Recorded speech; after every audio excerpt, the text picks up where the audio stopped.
The lights flashed red and green. To anyone else, they were the colors of standard landing lights, nothing more.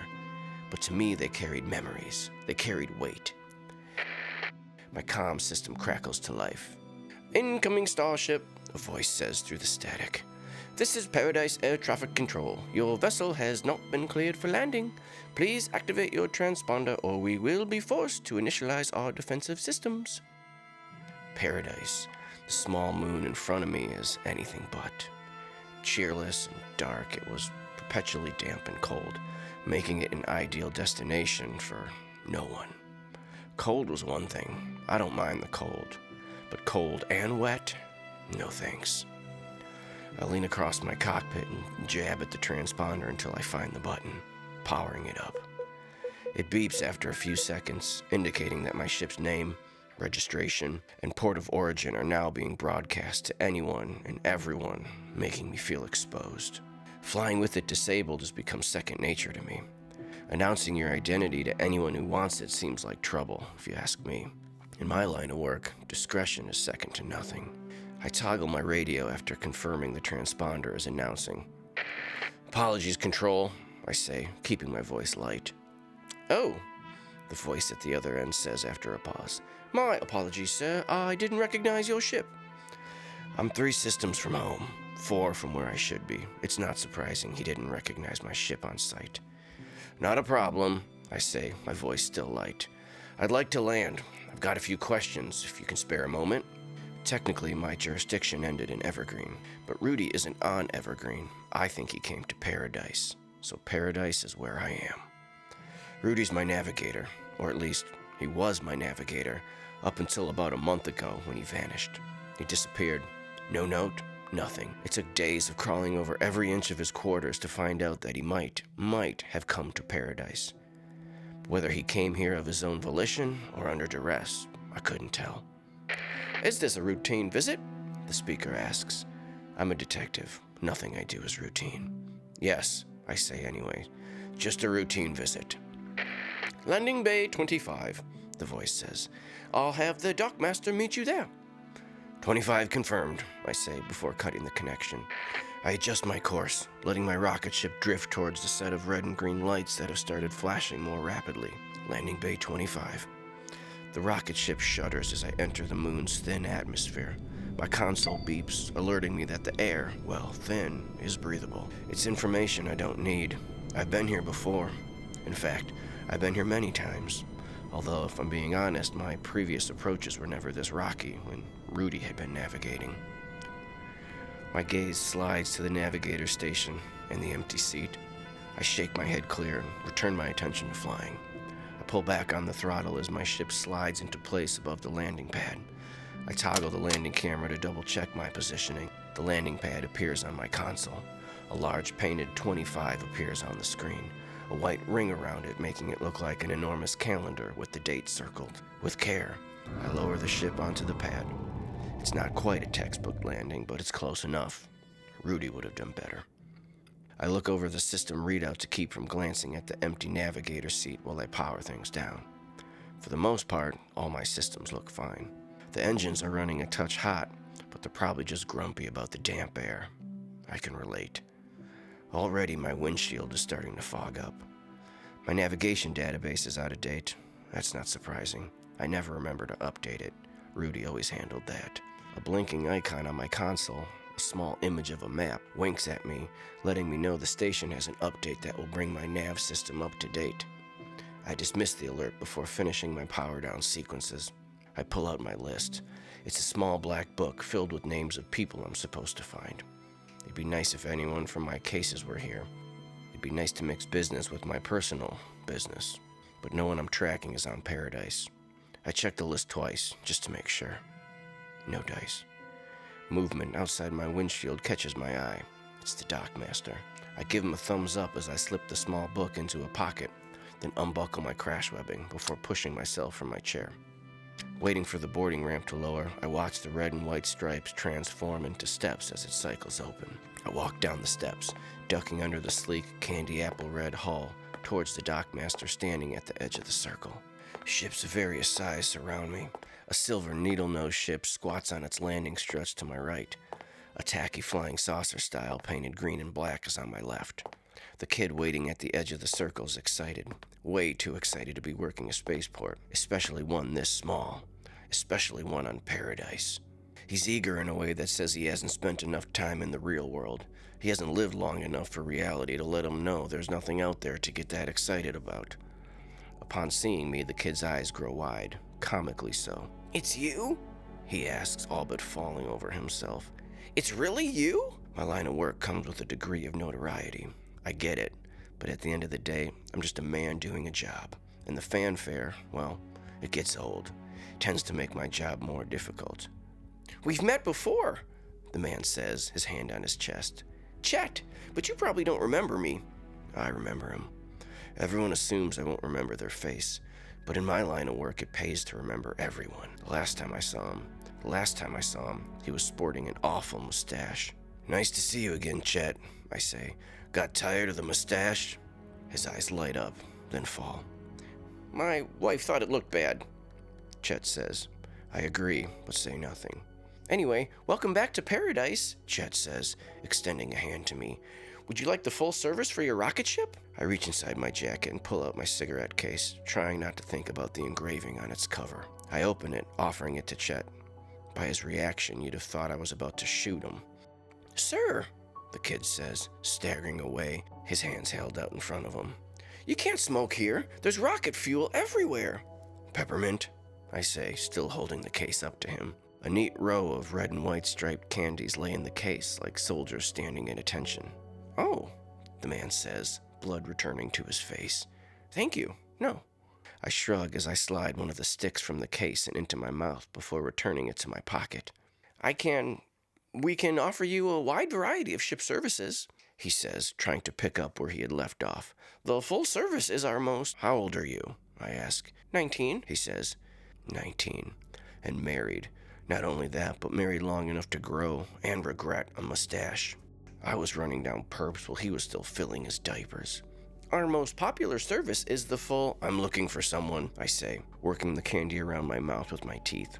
"A navigator. You know the type?" "Oh, they're hard to miss," the man says, laughing nervously. "I've seen a few. Any ship worth its sugar has at least one flyer on board." "Ain't that the truth?" "Are you in the market?" the man asks, eyeing my ship. "Not exactly," I say. "I'm looking for a specific navigator." "Friend of yours?" he asks. "Friend of mine," I say. He doesn't seem to know how to respond to that. "That's a nice ship," Chet says, changing the subject. I sigh. In my line of work, it doesn't take long to tell the difference between a real source and someone who just wants to chew the fat. Chet just wants to chew the fat. "Thanks, I appreciate it," I say, neither thankful nor appreciative. "Are you in charge of ship maintenance?" "For all the odd bays," he says, clearly proud. "I mean, the odd-numbered bays, not the strange bays. There aren't any strange bays." The explanation was unnecessary. "Rory's in charge of the evens," Chet says. I don't know who Rory is. "You want the full service?" he asks, pulling a data pad from his pocket. The full service. Typically that means fuel and a map update, but they say full service to make it sound like a great deal, like you're getting a whole shipload of services when you're really not. "Just the fuel," I say in an attempt to avoid a protracted discussion. "Looks like you're due for a map update," he says, apparently not listening. "Your last update looks like—" He taps on his data pad before whistling. "Just the fuel," I repeat. "No maps." The man looks from his screen to my ship, then to me. I watch him, holding his gaze. It's an old trick I picked up from my days of walking the beat. There's no rebuttal like an even stare. He gets the hint. "Fuel it is," he says nervously. I smile politely. I'm here for information, and a smile can get you more than a stick. That's mostly true, I suppose. There are some things only a good beating can get you. I spend the next few minutes trying to disentangle myself from the conversation. It's not that I'm rude, but I am in a hurry, and people who have never had to get somewhere fast can't tell the difference. "If you'd like to give me your comm codes, I'd be happy to ping you when the ship is ready," he says. "I don't carry a comm," I say, trying and failing not to scowl. "But I'm sure you'll be finished before I get back." Youngsters and their tech. I excuse myself from Chet and make my way into the city proper and towards Neutron's, a bar that's nearly reputable. It also happens to be the only place on Paradise to get a decent drink. The walkway is slick, paved with oily dark water. Reflections in the puddles bend the light from lampposts into long, twisted caricatures. Weather on Paradise is different from that on Earth. Heck, it's different from anywhere else for that matter. The size of the moon, combined with the thin atmosphere, combined with its location to the nearby gas giant, keeps clouds from forming.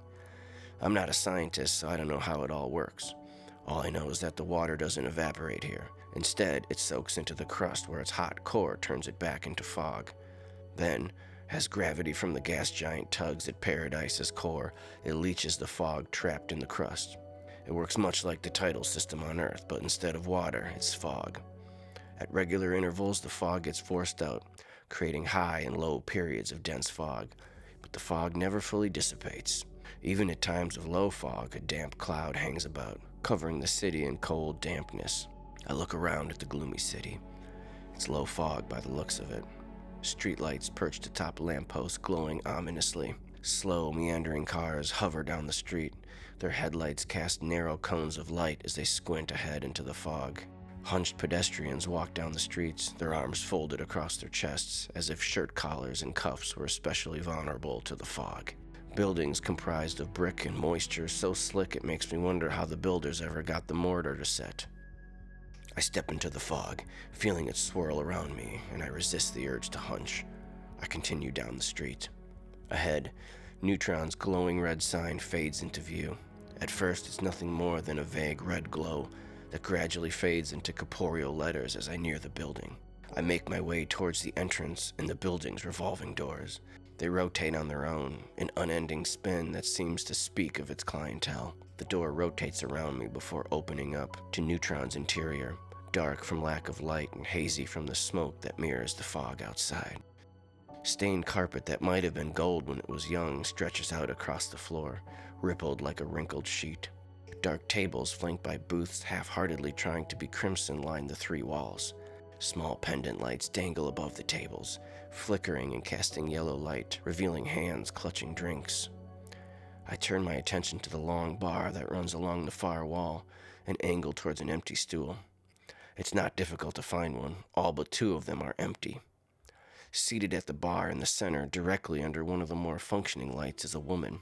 She's wearing a red dress, and the hanging light makes her seem like she's on stage, her upright posture agreeing with the light. She's sipping her drink. The man next to her, her companion apparently, seems bent on convincing her that he's just as interesting as she is. He's not. The woman pretends not to notice me, but a twitch in her eye gives her away. The glance tells me everything I need to know about her friend. "It's the greatest philosophical question of our time," her companion says. "Oh," she replies, her tone indicating a politeness nowhere in the neighborhood of interest. "Oh, yeah," the man says, scooting his stool a little closer to her. The woman looks up and away, obviously not interested. "Do you have a spaceship?" he asks. "Course I got a spaceship," she replies. "Who doesn't have a spaceship?" "What's it called?" he asks. "Nice try," she says, her eyes narrowing. "Smart girl. Fine, whatever," the man says, rolling his own eyes. "I'll use mine. The Gallant." Gallant. That's rich. "You ever have to replace parts on your ship?" he asks. "Course," she says, shrugging a shoulder. Even her shrugs are apathetic. This lady was a pro. "Me too, and every time I replace a part, I wonder how many parts do I have to replace until the Gallant is no longer the Gallant?" She stares at him, brows raised. "If I replace every hull panel, every rocket booster, every knob, every button," he continues, "is it still the Gallant?" "The ship of Theseus?" she asks. "Huh?" he asks. I stifle a laugh as I approach the bar. "You're talking about the ship of Theseus," she says, speaking slowly and with small words so he can keep up. "No," the man says, "you're not understanding. I'm talking about the Gallant." "Theseus," the woman says, "was the son of the king of Athens. Theseus was their greatest hero." The woman pauses to sip from her drink. It's cloudy, tinted green. "On his most famous adventure, he sailed to Crete and slayed the Minotaur," she continued. "Upon returning home, Theseus' ship became an important symbol for the city, and the Athenians committed to preserving the ship forever." I'm not talking about Athens. The man tries to interject, but the woman wasn't having any of it. He'd been trying to impress her and failed. Now she was taking him to school, and he had no choice but to ride the bus. The Athenians maintained the ship for generations, replacing decaying wooden parts with new timber to keep it seaworthy, the woman says. And over the years, the preservation of Theseus' ship gave way to the question. If all the original parts of the ship were replaced, was it still the same ship? The man stares at her, unsure how to answer. It's clear to me, the woman, and probably anyone else within earshot, that he's out of his depth. The gallant, she says, is the ship of Theseus. Okay, he says, obviously miffed. She'll always be the gallant, I say, lowering myself into the open stool next to the woman. I raise a finger to get the bartender's attention. He nods at me. I meet the woman's eyes before leaning forward to see the man. You can't replace her soul, I say. The parts of the ship aren't the ship. The woman nods her approval. A faint smile plays on her lips. You don't understand philosophy, the man whines before stomping out of the bar. I smile at his departure, watching him leave before turning my attention back to the woman. Evening, Nick, the bartender says. Hank, I reply, nodding in greeting. Hank slides a drink in front of me. Crushed mint and soda water, on the rocks. I taste it. It's good. Touch weak, but good. I reach into my pocket, pulling the cigarette case out. I try not to think about the engraving on its cover, but the feel of my thumb passing from smooth finish to rough engraving makes it impossible to ignore, and I'm unable to avoid it. To Nick, I silently read against my will. I'll lead the way, Rudy. I slide it open, offering one to the woman. Thank you, but no, she says. I'm trying to quit. Nasty little habit. I shrug as I pull out a peppermint stick and drop it into my glass. The candy jingles against the clear ice as I mix it. I take a sip. Better.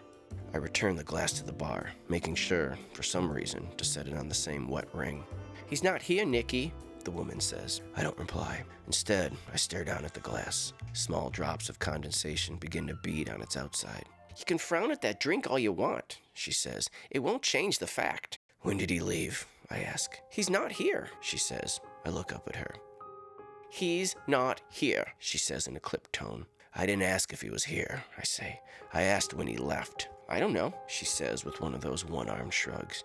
Maybe yesterday, maybe a month ago. What, do I look like his mother? Hardly, I say. This earns me a smile, and maybe an opening. Victoria, I say, leaning towards her. When did he leave? She takes another sip from her drink. 3 weeks, she finally says, looking away. Thank you, I say, and I mean it. But you'll never find him, she says, whipping her head back to stare me right in the eyes. Her eyes, blue like crystal and rocket engines, are intense and unrelenting. I always find what I'm looking for, I say, holding her gaze. Not this time, Nicky, she says. Rudy's a ghost. Are you saying he's dead? I ask, knowing it's not true. Little chance of that, she says, but he's gone. I decide to push my luck.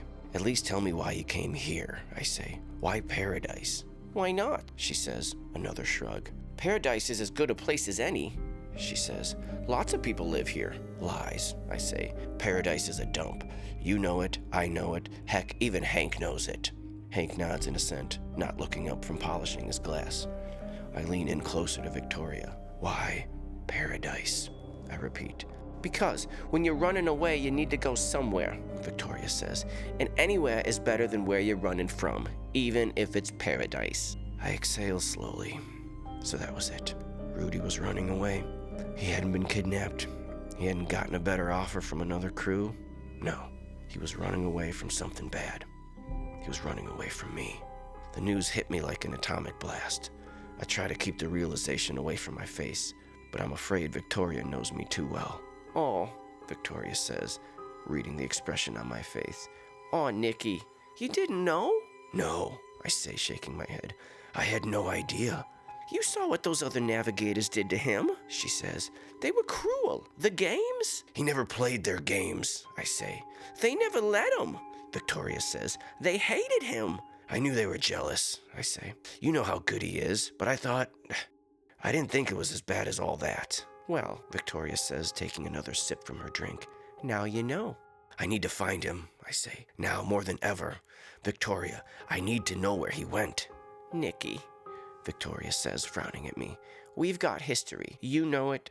I know it. Even Hank here knows it. Don't you, darling? The bartender nods in agreement. He sets down the glass he was polishing and picks up another. "And you know what that means," Victoria says. "I do. It means Rudy knew that Victoria would inevitably tell me what she knows, so he'd never tell her where he was going." I sigh. Victoria reaches over and pats my hand. "I have to find him," I say, shaking my head in an effort to keep the despair away. "Victoria, I was a fool. I have to tell him. He's the best navigator I've ever seen, maybe even the best there ever was." I stare at my drink for a long moment before dragging my gaze back to Victoria, and find she's staring at me, a sad smile on her face. "Aw, Nicky," she says, her hand still on top of mine. She doesn't say anything else. What else can she say? I should be grateful for what I learned. It's more than what I came here with, and certainly more than I deserve. "I need to go," I say, standing. I dig into my pocket for a coin, find one, and toss it to Hank. He catches it, his eyes growing wide as he reads its value. "For hers, too," I say, looking to Victoria. Hank nods, slipping the coin into his pocket before pulling out a watch. "It's a bit late to be wandering the streets, Nick," Hank says, closing the watch. "Fog's rolling in." "I appreciate the concern," I say, pulling my cigarette case from my pocket and opening it. "I'll be fine." I offer a peppermint stick to Victoria again. This time she takes one. I extend the case to Hank, who waves it off. "Be careful out there, Nicky," she says, slipping the candy into her mouth before placing a hand on my shoulder. "Don't get yourself killed."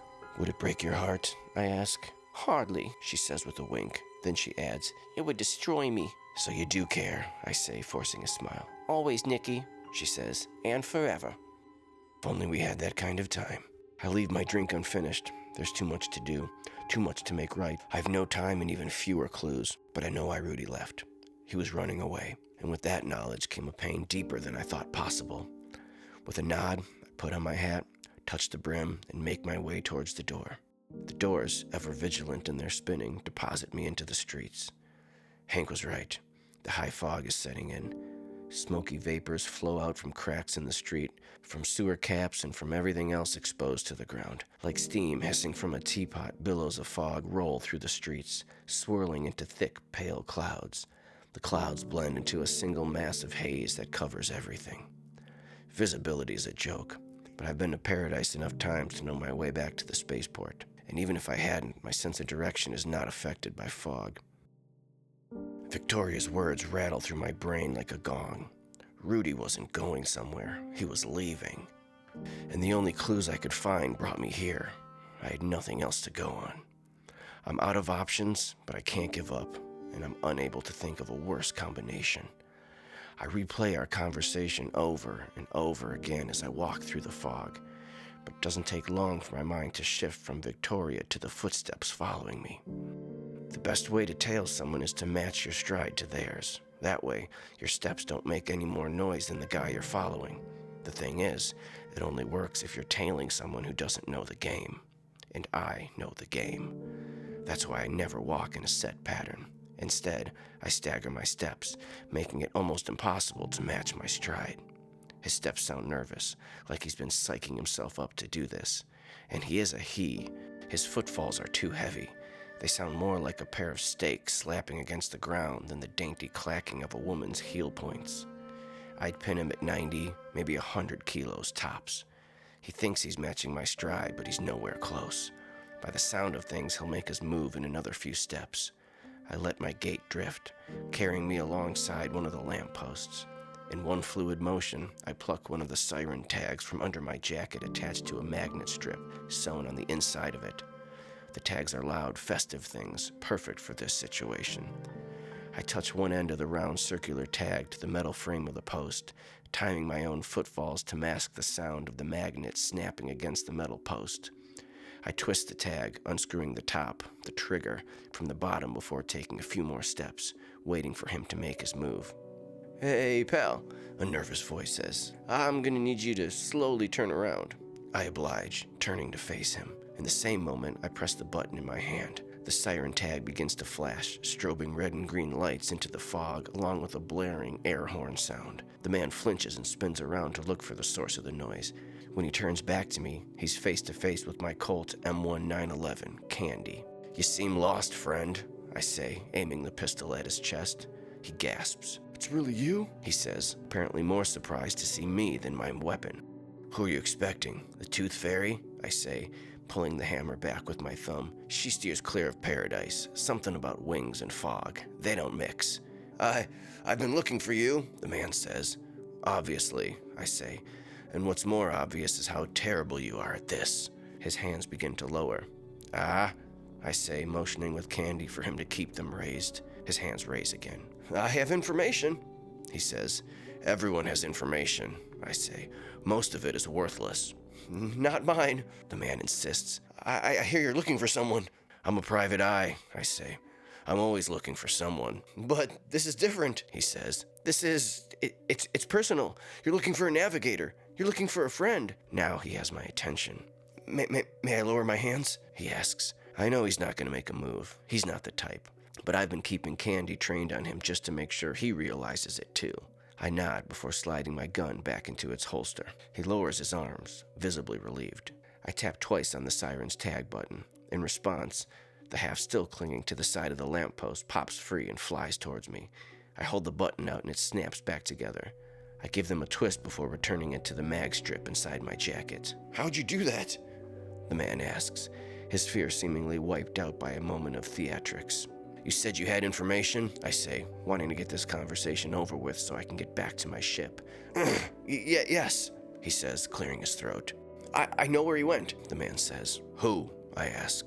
I know who I'm looking for. This guy might know that I'm looking for someone, but if he can't name him, then... Rudy, the man says. He was part of your crew. You saw him? I ask. I saw him, he says, nodding way harder than necessary.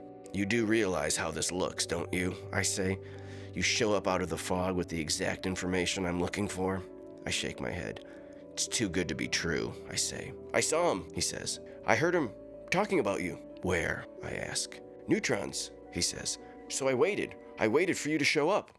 When? I demanded. 3 weeks ago, he says. His story fits the timeline. And you just thought you'd hang around, I say, hanging around and wait for me to show up? Yes, the man says. That's exactly it. Out of the kindness of your heart, I say. Not exactly, he says. I don't respond. I found that not responding is the best way to move a conversation along to its point. You've got a list, the man says, getting to his point. I'm a private eye, I say again. Of course I've got a list. But your list is different, he says. Being on it, it means something. He pauses, looking around to make sure no one else is nearby. It's high fog. No one else would be foolhardy enough to be outside. Not being on your list means something too, he says. What are you getting at? I ask, knowing but wanting to hear him say it. If a name comes off your list, he says, it makes it easier for that person to get on with their life.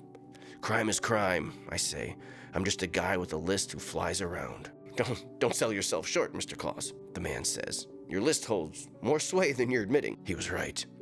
I didn't make the rules, but there it was. You do something you regret? I ask. Sure, the man says, but this isn't about me. That surprises me. I thought for sure this guy was out to clear his own ledger. A friend, he says. Barnaby. I know the name. I know it because he's on my list. I don't need to check it, but I pull my list out anyways, opening the little black book and double-checking for his sake. Yes, I say, confirming what I already knew. Rudy's on Winter, the man says. Which one? I ask. There were 12 planets, all named Winter, in the Winter system. It would have been just as helpful had the man said Rudy was somewhere. Winter, the system, was enormous. Each of the 12 planets in the system, most of them gas giants, were also enormous. It was a navigator's nightmare. Unless you were Rudy. I close my list. He's on Winter 1, the man says, all but spitting the information out. I could leave his friend on the list and him alone in the fog. Barnaby belonged on the list. He was greedy, threatening, deceitful, and generally the poster child for the types of people who found themselves on my list. But I would be there too if I reneged on the deal. Removing Barnaby's name from my list would by no means exonerate the man. And if he continued in his nefarious ways, he'd just end up on the list again. I really had very little to lose by removing Barnaby from my list. I don't like it, but I need to find Rudy. I pull out my small book again, turn to Barnaby's name, then cross it out. Thank you, he says, heaving a sigh. You'd be wise to make sure you don't end up on my list, I say. Thank you, sir, I will. the man says as he begins to back away deeper into the fog. Thank you. And if I might add, it was an honor to meet you in person. A question, I say, holding up a hand. The man pauses. Why? I ask. He's a friend, the man replies. And there's nothing I won't do for my friends. His response stings. It shouldn't. He can't know, but it still hurts. I look up to respond, but he's gone. I'm uneasy that he managed to slip away. His response must have affected me more than I realized. I resumed my walk back to the spaceport. I had come to Paradise looking for answers. I had found them, and with them had come pain, too. Back on my ship, I go through my pre-flight checklist automatically. My thoughts are on Rudy and the man in the fog's response. There's nothing I wouldn't do for my friends, was what he had said. Rudy was on Winter. I would find him, and I would set things right. There's nothing I won't do for my friend. I could find a single man on a planet, even one as large as Winter. This is what I do. I was, after all, Nick Claus, Private Eye.